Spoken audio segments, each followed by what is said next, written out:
नमस्कार साथियों, आज है 2 मई और 2 मई का करंट अफेयर हम लोग देखेंगे।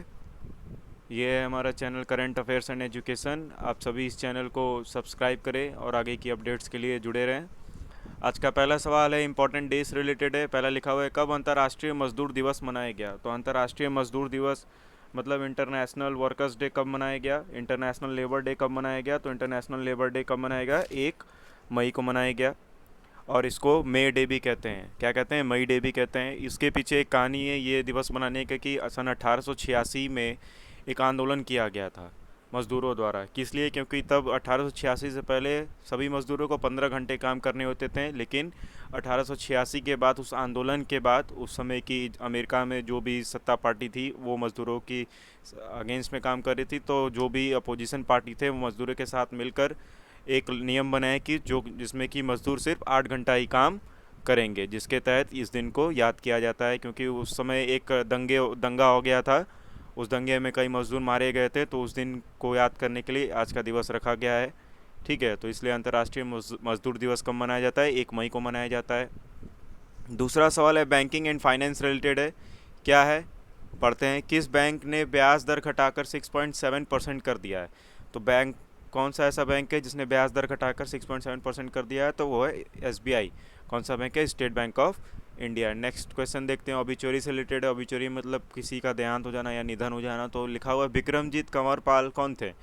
विक्रमजीत कंवरपाल कौन थे? तो वो एक अभिनेता थे, बॉलीवुड अभिनेता अभिनेता थे, और टेलीविज़न में भी उन्होंने बहुत काम किया हुआ है। उनका निधन 52 वर्ष में हो गया कोरोना की वजह से। फिल्म निर्माता अशोक पंडित ने इस बात की जानकारी दी। तो ध्यान रखेंगे विक्रमजीत कंवरपाल कौन थे? अब एक फिल्म अभिनेता थे। अगला क्वेश्चन देखते हैं। अगला क्वेश्चन भी अभी चोरी से रिलेटेड है। साबुद्दीन कौन थे? साबुद्दीन कौन थे? तो साबुद्दीन पूर्व नेता व सांसद थे राष्ट्रीय जनता दल के। बिहार की एक पार्टी राष्ट्रीय जनता दल है, तो वहीं साबुद्दीन की भी जो देहांत हुई है वो भी कोरोना के वजह से ही हुई है। उन्होंने अंतिम सांस दिल्ली में ली। अगला क्वेश्चन इंटरनेशनल न्यूज़ से रिलेटेड है। क्या लिखा है? ग्लोबल इम्यूनाइजेशन स्ट्रैटेजी किसने बनाई है? ग्लोबल इम्यूनाइजेशन स्ट्रैटेजी किसने बनाई है? तो संयुक्त राष्ट्र ने बनाई है। संयुक्त राष्ट्र मतलब यूनाइटेड नेशन ने बनाया है। यूनाइटेड नेशन ने किसके मदद से बनाया है? तो यूनिसेफ और गावी, एक ऑर्गेनाइजेशन है गावी, GAVI, इन तीनों ने मिलकर ग्लोबल इम्यूनाइजेशन स्ट्रैटेजी बनाई है। क्योंकि जिस हिसाब से कोविड-19 पूरे विश्व भर में फैला हुआ है, उसके वजह से बच्चों के टीकाकरण में करने में बहुत ही परेशानी हो रही है, और करीब करीब 1/3 विश्व के देश जूझ रहे हैं कि कैसे वो अपने नवजात बच्चों को या फिर जो छोटे बच्चे हैं उनका टीकाकरण करें। तो इसलिए ये यूनाइटेड नेशन ने एक स्ट्रैटेजी बनाई है। ठीक है, नेक्स्ट क्वेश्चन देखते हैं। कमिटीज़ एंड कॉन्फ्रेंसेस रिलेटेड है। G7 के मंत्रियों के मुलाकात में देश का प्रतिनिधित्व कौन करेगा? ठीक है, तो G7 की मिनिस्ट्रियल मीटिंग होनी है, उसमें देश का प्रतिनिधित्व कौन करेगा? तो रविशंकर प्रसाद करेंगे। इस मीटिंग का पूरा नाम क्या है? G7 digital and technology ministerial meeting. ठीक है, इस मीटिंग का क्या नाम है? G7 digital and technological ministerial meeting.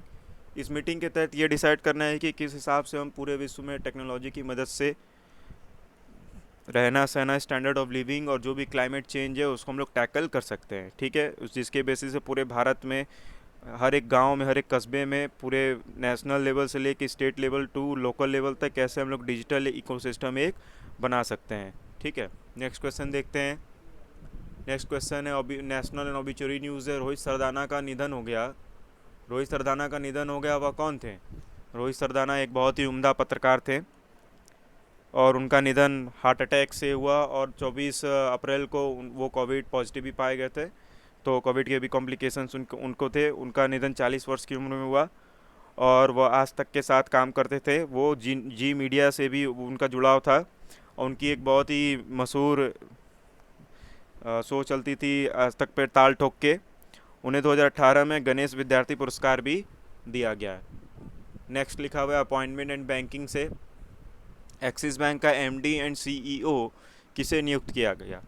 तो एक्सिस बैंक का अभी हाल में मैनेजिंग डायरेक्टर और चीफ एग्जीक्यूटिव ऑफिसर, मुख्य कार्यकारी अधिकारी जिसको कहते हैं, वो नियुक्त किया गया अमिताभ चौधरी जी को। किसे नियुक्त किया गया? अमिताभ चौधरी जी के लिए। अमिताभ चौधरी जी को 3 साल का कार्यकाल दिया जाएगा। 3 साल के लिए उन्हें अपॉइंट किया गया MD और CEO, और किनके द्वारा ये अपॉइंट किए गए हैं, तो ये आरबीआई और उनके शेयर होल्डर्स के द्वारा अमिताभ चौधरी को अपॉइंट किया गया एक्सिस बैंक के एमडी और सीईओ। ठीक है, नेक्स्ट क्वेश्चन देखते हैं क्या लिखा हुआ है। इंटरनेशनल न्यूज़ से रिलेटेड लिखा हुआ है। इंटरनेशनल न्यूज़ में क्या दिया है, आगे ये क्वेश्चन पढ़ते हैं। 2+2 मिनिस्ट्रियल डायलॉग अब किन देशों के बीच होगा? तो 2+2 मिनिस्ट्रियल डायलॉग अब भारत और रूस के बीच में भी होगा। पहले ये अमेरिका के बीच में होता था 2+2 मिनिस्ट्रियल डायलॉग, लेकिन अब ये भारत और रूस के बीच में भी होगा। ठीक है, जिसमें कि 2+2 टू या टू शब्द दो मिनिस्ट्री से जुड़ी है, एक मिनिस्ट्री ऑफ डिफेंस और मिनिस्ट्री ऑफ फॉरेन अफेयर्स।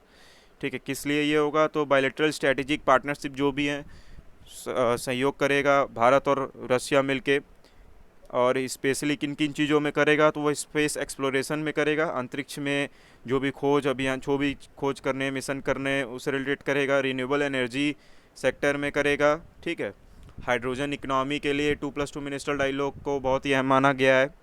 और तो और जो भी रशिया ने स्पुतनिक वी वैक्सीन बनाई है उसका भी इस्तेमाल कैसे करें, भारत को कैसे वैक्सीनेशन किया जाए, इन सब चीज़ों पे भी बातचीत करेंगे। इसलिए 2+2 मिनिस्ट्रियल डायलॉग की भी जो भी मीटिंग चल रही है या फिर जो भविष्य में होने ये जो डिसीजन आज लिया गया है ये बहुत ही महत्वपूर्ण माना गया है। अगला क्वेश्चन है इंटरनेशनल न्यूज़ रिलेटेड लिखा हुआ है। ग्लोबल इलेक्ट्रिक व्हीकल्स आउटलुक 2021 किसके द्वारा शुरू किया गया?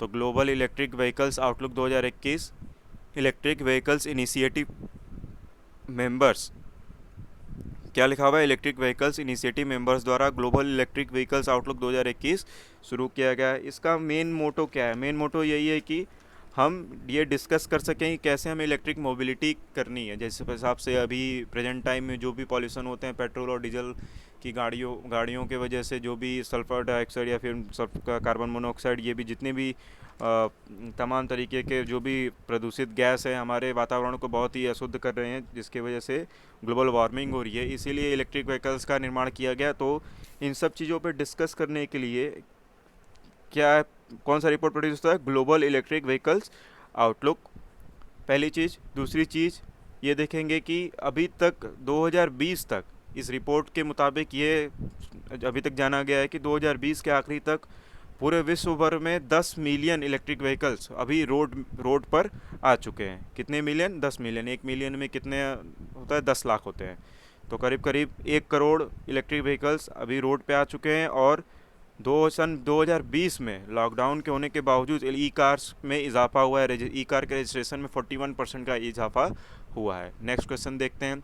इंटरनेशनल न्यूज़ देखते हैं। इंटरनेशनल न्यूज़ में लिखा हुआ है किसने चाबहार बंदरगाह को विश्व स्तरीय बनाने के लिए साझेदारी की है? तो चाबहार बंदरगाह मतलब चाबहार पोर्ट को ग्लोबल कवरेज देने के लिए किसने, किन किन देशों ने साझेदारी की है? तो ईरान और चीन ने, ईरान और चाइना ने मिलके पार्टनरशिप की है कि कैसे उसे ग्लोबल स्टैंडर्ड की बेसिस पर डेवलप किया जाए।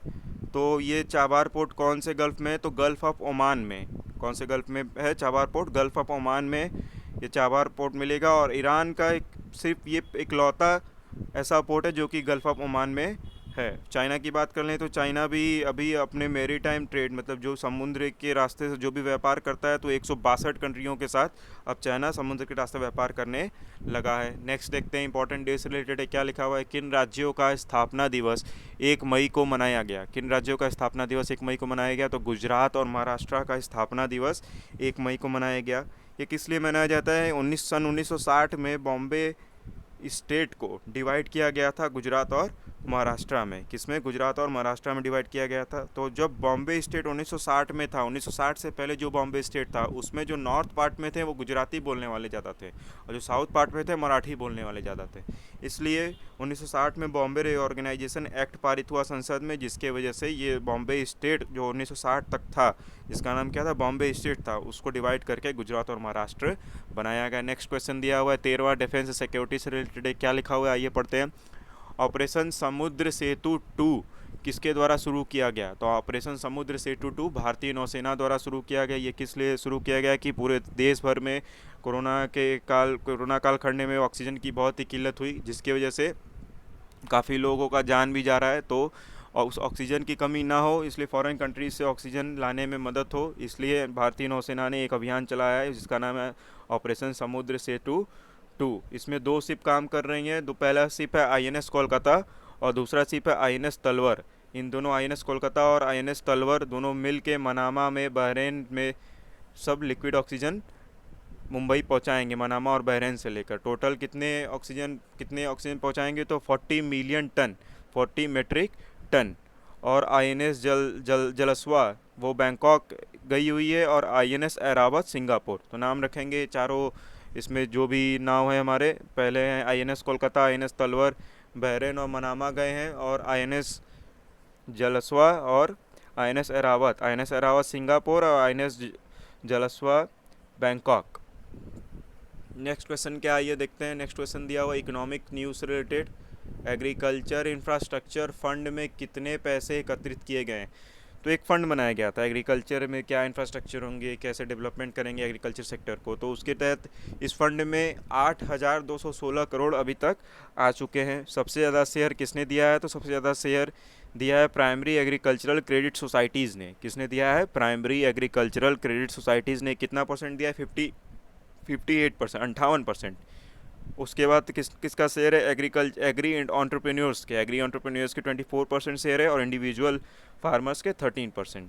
तो अब टोटल कितने अमाउंट हो चुके हैं एग्रीकल्चर इंफ्रास्ट्रक्चर फंड में, 8,216 करोड़। याद रखेंगे इसे। नेक्स्ट टॉपिक क्या है हमारा, 15 क्वेश्चन है साइंस एंड टेक्नोलॉजी से रिलेटेड।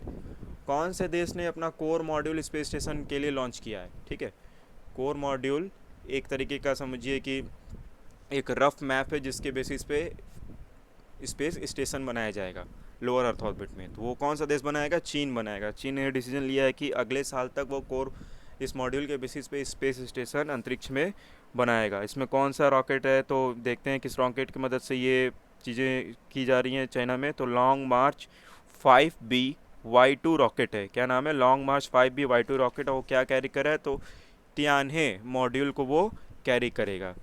ठीक है, और वो कैरी कर रहा है। तो इन सब जो भी एक्सपेरिमेंट हो रहे हैं या फिर जो भी चीज़ें हो रही हैं, वो लॉन्च कौन से साइट से हो रहा है, तो लॉन्च हो रहा है वेंगचैंग स्पेसक्राफ्ट लॉन्च साइट से। नाम याद रखेंगे। ठीक, नेक्स्ट क्वेश्चन है स्टेट न्यूज़ रिलेटेड। लिखा है किसने ऑक्सीजन ऑन व्हील्स योजना की शुरुआत की है। तो ऑक्सीजन ऑन व्हील्स की योजना की अभी शुरुआत की गई है। कहाँ पे शुरू की है, तो हरियाणा के करनाल में। कहाँ पे, हरियाणा के करनाल प्रशासन द्वारा ये योजना ऑक्सीजन ऑन व्हील्स की शुरुआत की गई है, जिसके तहत ऑक्सीजन को व्हील्स पे, मतलब किसी 4 व्हीलर या व्हीकल्स पे ऑक्सीजन डिस्ट्रीब्यूट किए जाएंगे।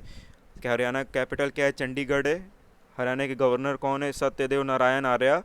हरियाणा के मुख्यमंत्री कौन है, मनोहर लाल खट्टर। इतना जानेंगे हरियाणा के बारे में। नेक्स्ट और लास्ट क्वेश्चन क्या है आज का हमारा, बैंकिंग एंड फाइनेंस रिलेटेड है। क्या लिखा हुआ है, इंडियन बैंक ने किसके साथ MOU साइन किया है। MOU का मतलब होता है मेमोरेंडम ऑफ अंडरस्टैंडिंग। तो इंडियन बैंक ने किसके साथ MOU साइन किया है, तो BSNL के साथ, भारतीय संचार निगम लिमिटेड के साथ इन्होंने MOU साइन किया हुआ है, जो कि इंडियन बैंक के ATMs और ब्रांचेस जो भी ऑल ओवर इंडिया में होने हैं वहाँ पे टेलीकॉम सर्विसेज प्रोवाइड करेंगे। तो इंडियन बैंक का हेडक्वार्टर कहाँ पे है, चेन्नई तमिलनाडु में। याद रखेंगे, इंडियन बैंक का हेडक्वार्टर कहाँ है, चेन्नई तमिलनाडु में। इंडियन बैंक के CEO कौन है, तो पद्मजा चुंद्रू। क्या नाम है, पद्मजा चुंद्रू है इंडियन बैंक के CEO। टैगलाइन क्या है, your own bank banking that's twice as good. Your own bank banking that's twice as good. ये टैगलाइन है किसके, इंडियन बैंक के। और BSNL का हेडक्वार्टर कहाँ पे, न्यू दिल्ली में। ये याद रखेंगे सभी लोग। आप आज का सेशन यही समाप्त होता है। आप सभी को बहुत बहुत धन्यवाद। जय हिंद।